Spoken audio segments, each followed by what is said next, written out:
Tuhan, terima kasih pagi hari ini kembali kami boleh ada di KGP. Kami tidak hanya datang karena rutinitas, namun kami datang karena kami mau terus belajar mengasihi Tuhan dengan seluruh apa yang ada dalam kehidupan kami. Terima kasih Tuhan, pagi hari ini kami mau belajar firman Tuhan, urapi hamba-Mu, urapi kami semua yang mendengarkan pagi hari ini Tuhan. Terima kasih Roh Kudus, Engkau ambil alih semuanya pagi hari ini. Dalam nama Yesus kami berdoa dan mengucap syukur, haleluya. Amin. Ya, sekali lagi shalom, selamat pagi. Terkejut aku. Bangun ya, jangan tidur, jangan bersandar pada bantal ataupun pada selimut ya. Bangun, bangun, bangun Bapak Ibu ya. Ini kita jujur aja bukan kita saya ya Bapak Ibu, berapa kali saya kebablasan gara-gara kebanyakan libur. Jadi kayaknya ini harus di-challenge ini ya, kita semua yang ada di sini. Ada 33 orang, ini harus challenge ya. Bulan depan ini 33 orang namanya harus masuk dalam daftar pencarian orang 21 hari tidak ada absen. Mungkin kalau ada ini ya challenge ya, 21 hari no bolong nanti di sorga dapat VIP kelas. Wah, saya percaya nggak ada ini yang mau bolong-bolong. Pasti semua rajin masuk, iya kan? Ya, pagi hari ini kembali kita mau belajar kebenaran firman Tuhan. Kemarin tema ini sempat kita apa namanya? Sempat kita bahas ya di grup. Karena kan judulnya ketika air mata dan pengharapan berjalan bersama. Ih, kayak romantis banget ya. Tapi waktu menjalaninya, waduh, luar biasa penuh sukacita. Amin, Bapak Ibu. Coba dulu yang masih hidup, kasih reactionnya dulu ini. Biar saya tahu. Terima kasih, Kak Grace. Ya, ayat pokok kita masih tetap sama di 1 Petrus pasal 1 ayat yang ke-7 ya. Saya tidak usah tampilkan lagi mengingat waktu yang hanya sejam ini. Jadi, ayat pokok kita pagi hari ini ada di 1 Petrus 1 ayat 6. Ini ada sudah ada ditampilkan ya. Mari kita baca bersama-sama dalam diam. Nah, kok bisa? Baca dari tempat ibu-ibu dan bapak-bapak sambil di-mute ya, kata Pak Damon ya. Pak Damon ada nggak ini Pak Damon? Coba kasih dulu jempolnya mana? Saya mau lihat Pak Damon ada nggak? Panggilan Bapak Damon? Ah, itu dia ada. Mantap. Iya. Ya, 1 Petrus 1 ayat yang ke-6. Bergembiralah akan hal itu, sekalipun sekarang ini kamu seketika harus berduka cita oleh berbagai-bagai pencobaan. Duka cita dan sukacita berjalan bersama-sama Bapak Ibu. Ya, penderitaan dan sukacita dapat berjalan bersama di dalam iman yang sedang dimurnikan. Allah memurnikan iman kita karena iman tidak dibangun di atas dasar, di atas suasana hati, melainkan atas kebenaran. Amin. Aku kita lihat ya, banyak yang kalangan-kalangan apa namanya artis-artis gitu ya. Entah sebentar agama ini, sebentar agama itu gitu kan. Keyakinan itu kayak iman itu kayak cuman jadi bahan mainan ataupun bahan untuk mendongkrak popularitas gitu ya. Keluar masuk ke aliran agama tertentu gitu. Sebentar A, sebentar B, sebentar balik lagi A.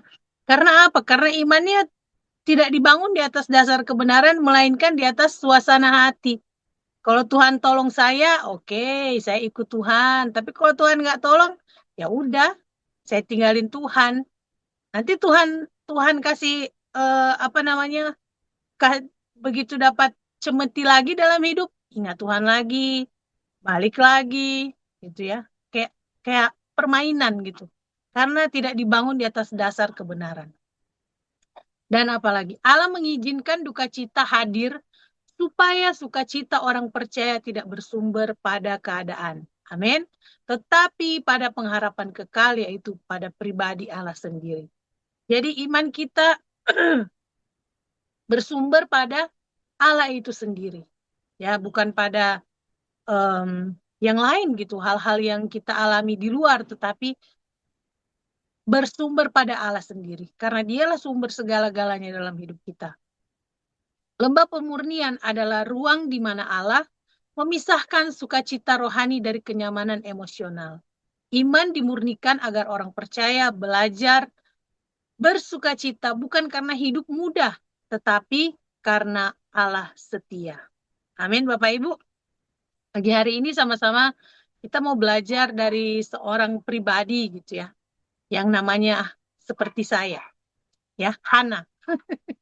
Yang pasti saya yang ikut nama dia ya kan, bukan dia yang ikut nama saya. Siapa Hana ini? Semua kita sudah tahu gitu ya. Bukan bukan Hana istrinya Pak Togap ya, tapi ini adalah Hana istri dari Elkana.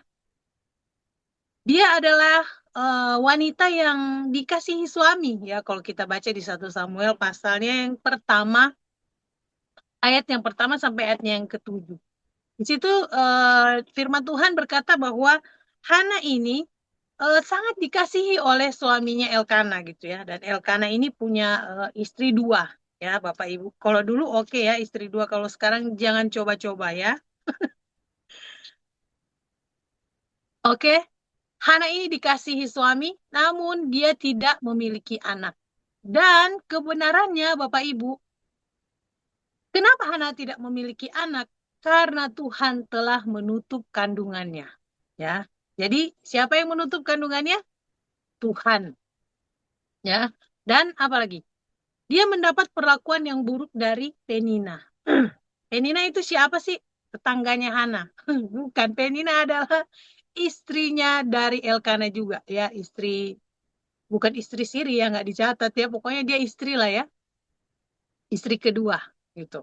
Nah, jadi em, Hana ini adalah seorang seorang istri yang kok dibilang menderita karena suaminya enggak ya, tapi justru dia mendapat, kalau zaman now dibilang apa, dibully ya, diejek, di apa namanya, direndahkan oleh Penina karena Penina ini mempunyai anak, Hana tidak mempunyai anak. Dan kita tahu ceritanya bersama bahwa dalam kesusahannya dia ini justru dia semakin mencari Tuhan Bapak Ibu ya. Kok kita bacakan tadi Tuhan telah menutup kandungannya, yang tutup kandungannya Tuhan loh. Tapi dia semakin mengasihi, semakin mencari Tuhan, dia semakin giat mencari Tuhan. Dan dia dikatakan di ayat yang ke yang ke-6 dan 7, tetapi madunya selalu menyakiti hatinya supaya ia gusar karena Tuhan telah menutup kandungannya. Demikianlah terjadi dari tahun ke tahun.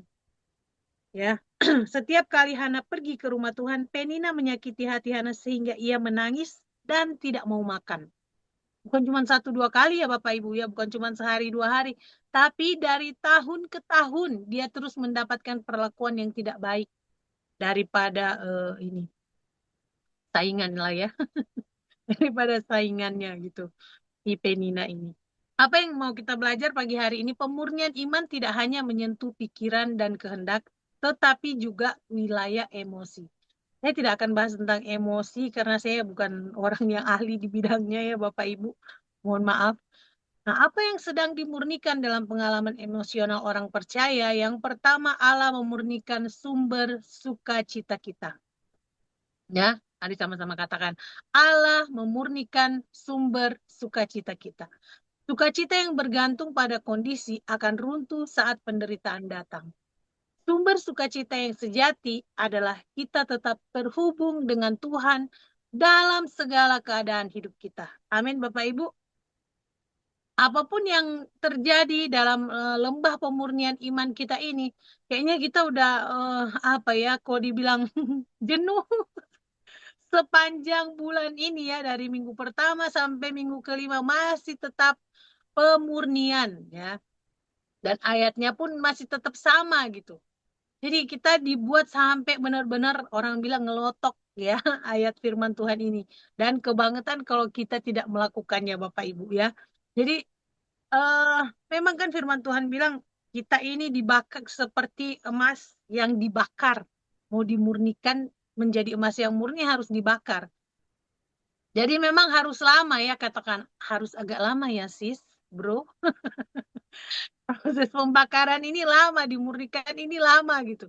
Jadi ayo kita terus apa namanya introspeksi diri kita masing-masing ya dengan kebenaran firman yang setiap hari kita belajar dari hari Senin sampai Sabtu, terus ketemu Minggu lagi di gereja dan kita apa namanya tujuan Tuhan memurnikan kita kan supaya kita semakin berkilau ya semakin bersinar bagi kerajaan Tuhan kita benar-benar ya namanya murni ya itu ya tidak bercampur benar-benar sekalipun kata eh, apa Pak Gembala katanya kalau dikasih air minum gitu ya 99% air bersih 1% air kotor pasti kita nggak akan mau minum ya jadi memang kita dimurnikan tidak hanya eh, apa tujuannya bukan untuk eh, apa ya kayak Tuhan ini kayak iseng gitu ya udah nggak ada kerjaan lain apa kok setiap hari dimurnikan gitu karena memang harus dimurnikan kita amin memang inilah prosesnya harus kita sama-sama jalani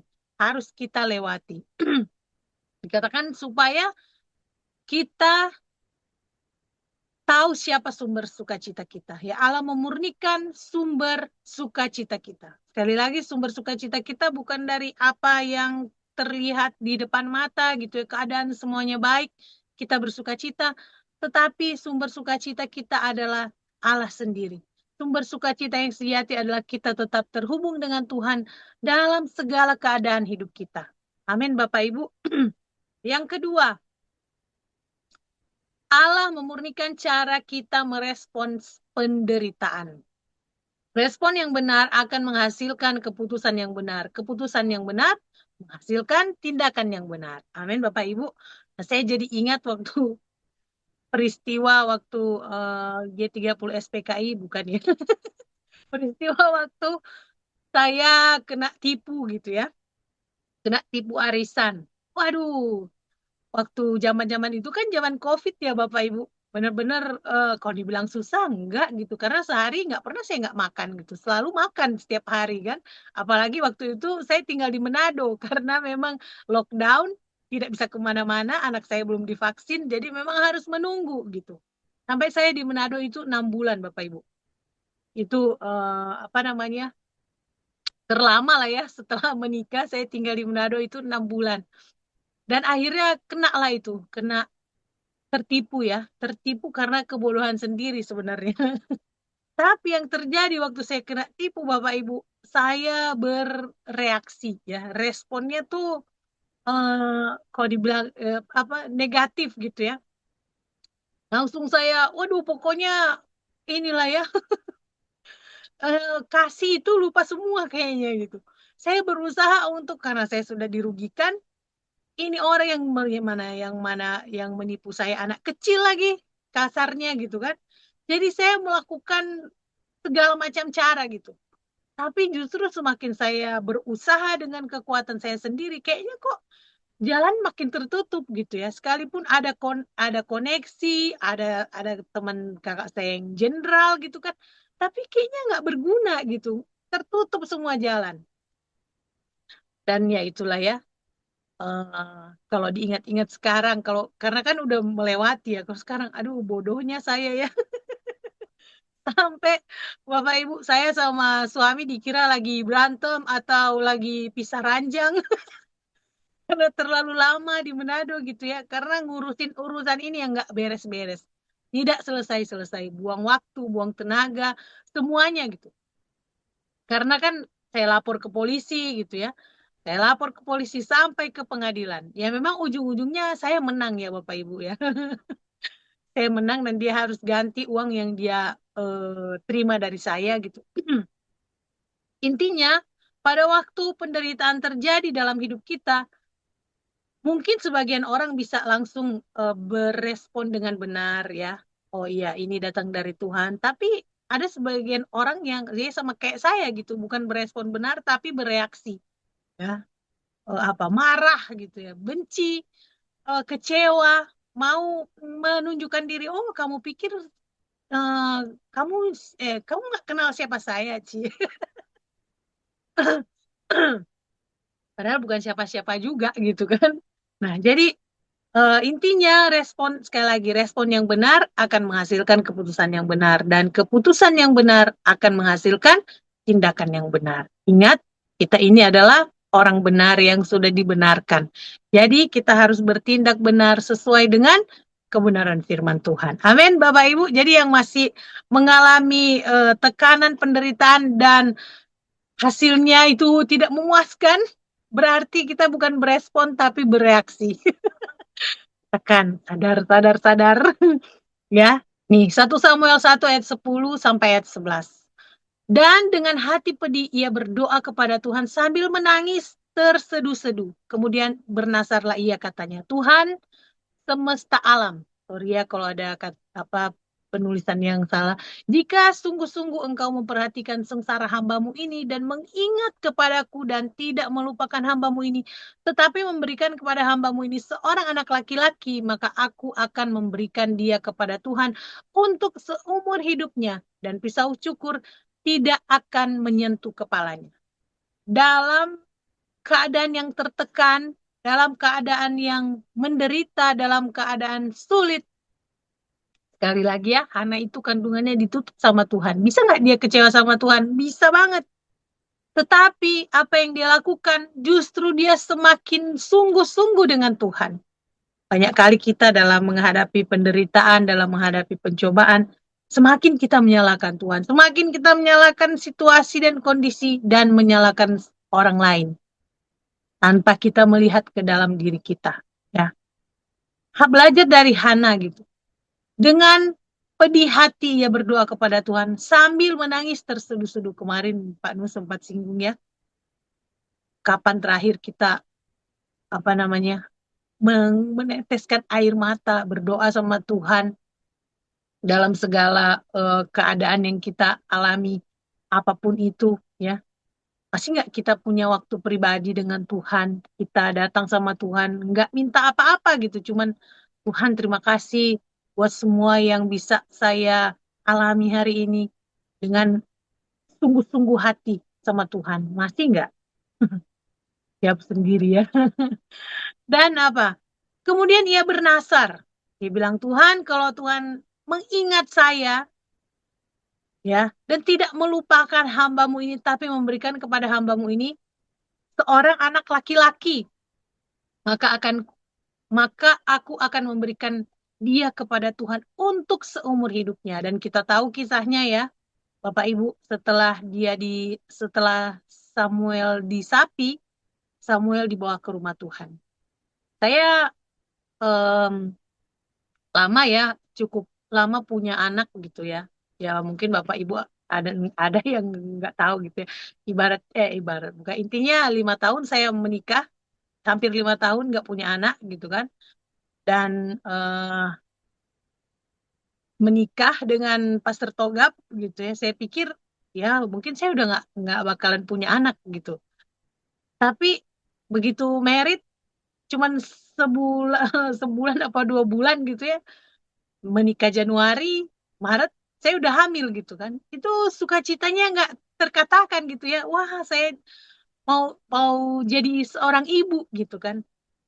Dan saya ibaratnya kalau kayak Hana ini ya, penantiannya lama gitu kan, nggak ditulis berapa tahun, tapi lama dia menantikan anak dengan segala pergumulannya, dengan segala penderitaannya, direndahkan oleh apa namanya saingannya gitu ya kan. Dan tiba-tiba, bukan tiba-tiba, dia bernasar sama Tuhan, kalau Tuhan kasih, akan saya kasih buat Tuhan. Wah, itu sesuatu yang luar biasa gitu ya. Nggak kebayang gitu. Misalnya kayak saya gitu ya. Saya bernasar dan Tuhan kasih gitu kan. Tuhan, kalau Tuhan kasih, saya kasih anak saya buat Tuhan. Begitu Tuhan kasih dalam penantian yang lama, kira-kira saya bergumul lagi nggak? Tuhan tahulah segala perkara lah. Pasti saya akan didik anak saya untuk saya bawa kepada Tuhan gitu kan. Tapi kan dalam hal ini Hana menasarkan anaknya dibawa kepada Tuhan dan benar-benar dia kasih sama Tuhan. Ya, dibawa ke bait Allah gitu. Dibawa ke imam. dan diserahkan untuk dirawat. Ibaratnya maksudnya dia melepaskan hak penuhnya sebagai ibu untuk merawat anaknya.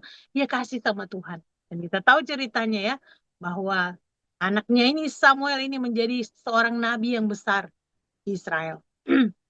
Menjadi nabi yang dipakai Tuhan luar biasa. Sekali lagi dalam merespon penderitaan, mari kita sama-sama belajar di lembah pemurnian ini. Kita berespon dengan benar, sesuai dengan kehendak Tuhan. Amin, Bapak Ibu. Yang ketiga, Allah memurnikan orientasi hidup kita. Pemurnian iman membuat kita fokus pada kekekalan. Hidup di bumi seperti di sorga, tidak mengutamakan kepentingan duniawi. Emosi orang percaya tidak dikendalikan oleh momen sesaat, tetapi oleh tujuan akhir yang pasti. Bapak Ibu, kalau kita lihat dari maaf sebentar.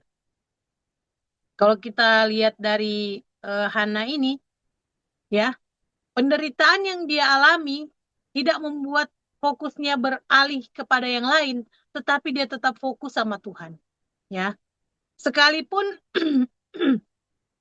ya kita tahu ya bahwa semua nabi-nabi siapapun itu, misalnya hamba Tuhan yang dipakai di firman Tuhan ini semua melewati proses gitu kan, kayak Daniel harus melewati gua singa.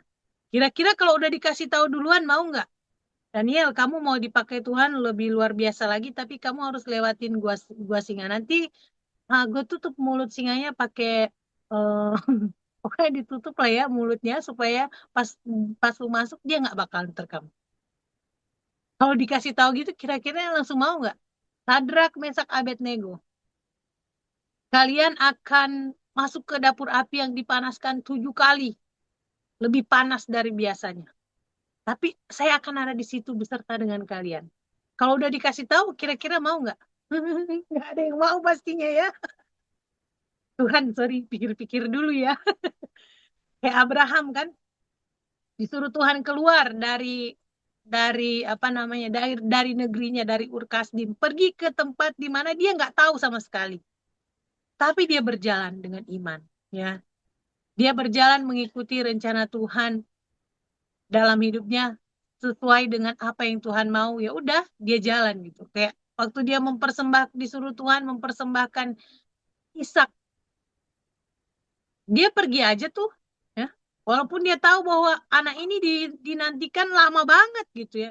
Kalau di, dikatakan bahwa menantikan Ishak ini bukan cuma 1 tahun 2 tahun gitu ya, lama gitu.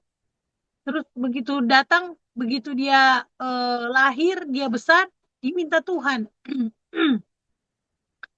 Namun apa yang Abraham lakukan?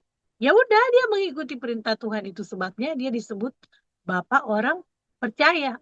Karena apa yang dia lakukan sangat-sangat dia tahu gitu siapa yang dia percaya. Dia mempercayakan hidupnya sepenuhnya kepada Tuhan. Fokusnya benar-benar sama Tuhan, bukan cuma di kehidupannya sekarang, tapi sampai nanti, sampai pada kekekalan. Jadi jangan kita fokus kita hanya di kehidupan yang sekarang, tapi harus beralih pada apa yang Tuhan janjikan pada kita dalam kekekalan. Jadi tetap bertahan dalam pemurnian ini ya Bapak Ibu ya. Tetap percaya bahwa Tuhan punya rencana yang luar biasa dalam kehidupan kita. Bukan untuk membinasakan kita, tetapi untuk membawa level iman kita semakin naik. Nah, dari Hana ini kita belajar ya Bapak Ibu. Dari seorang perempuan yang mandul, diberkati Tuhan dengan melahirkan seorang Samuel. Bukan Pastor Samuel ya. Bukan Pastor Samuel Teluk Naga, bukan. Seorang Samuel yang menjadi nabi besar di Israel. Ya Bapak Ibu. 1 Samuel 2 ayat 21. Dan Tuhan mengindahkan Hana sehingga dia mengandung dan melahirkan 3 anak laki-laki dan 2 anak perempuan lagi. Sementara itu makin besarlah Samuel yang muda itu di hadapan Tuhan. Ya, Hana masih diberkati Tuhan lagi dengan 5 anak. Ya Bapak Ibu ya. Ya kasih satu buat Tuhan, sepenuhnya dikasih gitu ya. Dan Tuhan memperhitungkan, Tuhan mengindahkan apa yang Hana lakukan. Sehingga firman Tuhan katakan, dia melahirkan lagi 3 orang anak laki-laki dan 2 anak perempuan lagi. Amin Bapak Ibu, luar biasa Tuhan kita. Amin. Jadi jangan pernah takut, jangan pernah ragu, percaya sama Tuhan ya. Di proses Tuhan, pemurnian iman bukanlah soal penderitaan, tetapi, sorry ini ketutup. Bukanlah hanya soal penderitaan, tetapi cara kerja Tuhan untuk membawa level iman kita sesuai dengan standarnya Tuhan. Tuhan tidak memiliki masalah untuk mempercayai kita, Bapak Ibu. Tetapi seringkali kita yang bermasalah untuk mempercayai Tuhan secara konsisten. Benar nggak?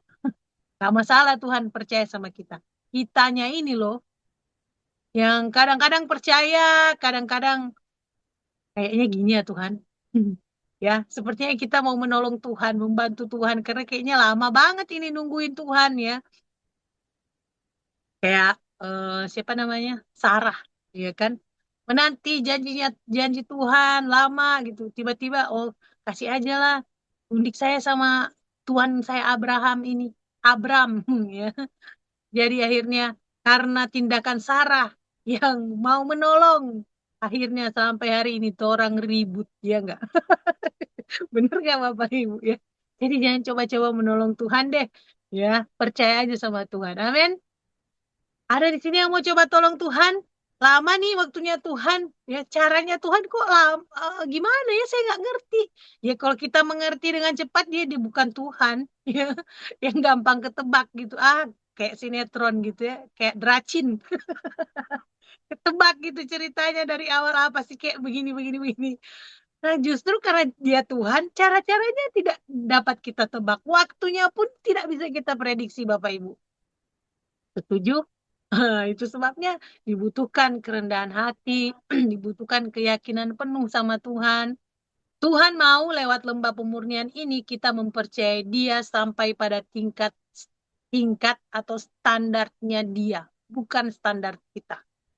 Amin Bapak Ibu, sekali lagi. Tuhan mau lewat lembah pemurnian ini kita mempercayai Tuhan sampai pada tingkat atau standarnya Tuhan, bukan standar saya.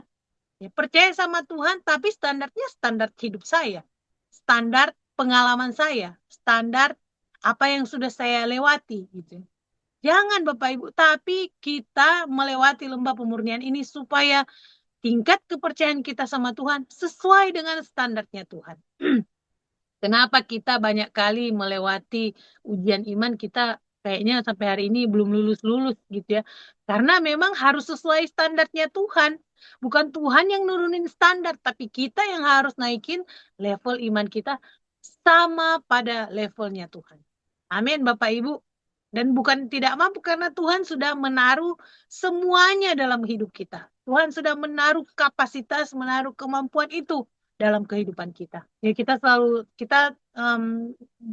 dengar ya bahwa Tuhan tidak akan minta sesuatu yang Dia nggak kasih sama kita. Tapi apa yang ada, yang selama ini kita merasa nggak ada, itu yang Tuhan mau keluarkan dari kehidupan kita. Sekali lagi bahwa lewat lembah pemurnian ini, kita mempercayai Tuhan sampai pada level atau standarnya Tuhan, bukan standar kita. Nah, ya ayat terakhir, Mazmur 37 ayat 5. Serahkanlah hidupmu kepada Tuhan dan percayalah kepadanya. Bukan cuma serahkan, tapi percaya. Dan ia akan bertindak. Benarkah kita sudah menyerahkan hidup kita sama Tuhan, Bapak Ibu? Benar? Sungguh-sungguh 100% sama Tuhan? Sungguh-sungguh udah percaya sama Tuhan?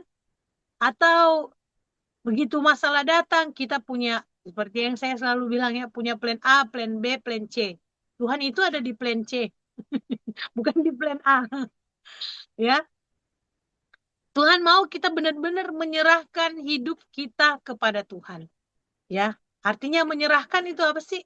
Jadi kasih sepenuhnya, tidak ada lagi hak kita di situ, gitu ya. Ibarat saya kasih buku misalnya, aduh, bukan bu apa ya? Saya kasih uang lah ya. Enggak lah, enggak ada duit saya. Saya kasih sesuatu gitu kan sama Kak Grace misalnya. Kak Grace ini ya handphone buat Kak Grace ya. Oh makasih ya Kak Mita. Tiba-tiba 2 hari kemudian Kak Grace udah jual handphone yang saya kasih. Ya Kak Grace kok dijual sih itu kan saya kan banyak kenangan di situ.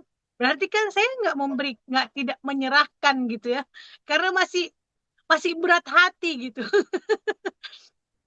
Nah, kebanyakan kita seperti itu kan, bilangnya kita sudah menyerahkan hidup kita sama Tuhan. Tapi begitu Tuhan mengarahkan kita pada kehendaknya, pada agendanya, aduh Tuhan kok gini banget sih? Kok nggak enak banget, nggak nyaman banget? Kok nggak kayak begini sih Tuhan? Kok skenario-nya jadi berubah? Yang kita yang kita rasa kita udah menyerahkan hidup. Saya udah melayani loh Tuhan. Saya udah A, B, C, D. Saya udah rajin puasa. Saya rajin KGP. Tapi kok malah makin kayak begini ya? Hmm, Justru karena Tuhan sayang sama kita Bapak Ibu ya. Dan Tuhan mau supaya benar-benar kita menyerahkan hidup sepenuhnya sama Tuhan.